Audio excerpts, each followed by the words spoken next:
সমুদ্রের বুকে ভাসমান আমেরিকার 1,00,000 টনের শহর ইউএসএস জেরাল্ড আর ফোর্ডের ভেতরের জীবন। ভাবুন তো, আপনি সমুদ্রের মাঝখানে আছেন, চারদিকে শুধু পানি, কোনো রাস্তা নেই, কোনো শপিং মল নেই, কোনো গ্রোসারি স্টোর নেই, এমনকি কাছাকাছি কোনো শহরও নেই। কিন্তু আপনার চারপাশে বাস করছে হাজার হাজার মানুষ। তাদের জন্য রয়েছে হাসপাতাল, রান্নাঘর, খাবারের ব্যবস্থা, বিদ্যুৎ, বিশুদ্ধ পানি, ঘুমানোর জায়গা, কাজের জায়গা, এমনকি যুদ্ধ করার জন্য রয়েছে ডজন ডজন অত্যাধুনিক যুদ্ধ বিমান।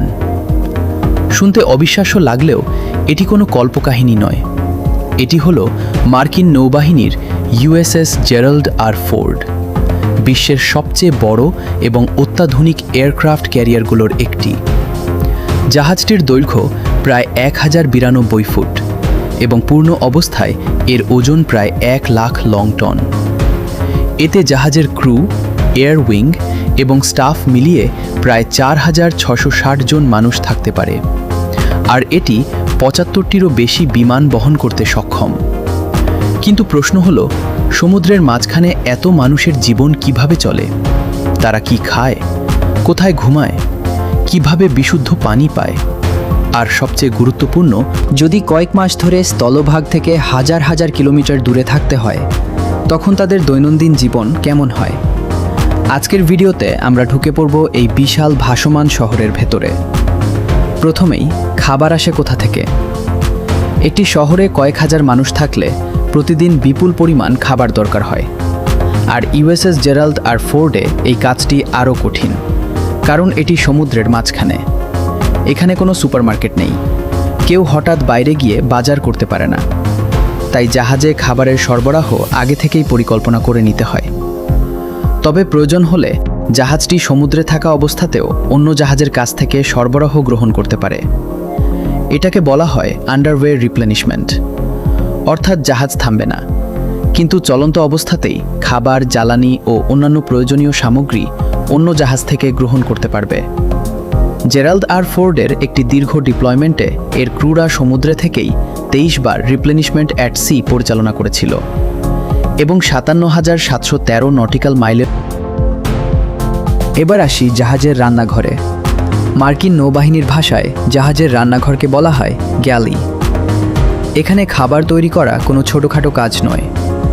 হাজার হাজার মানুষের জন্য প্রতিদিন খাবার তৈরি করতে হয়।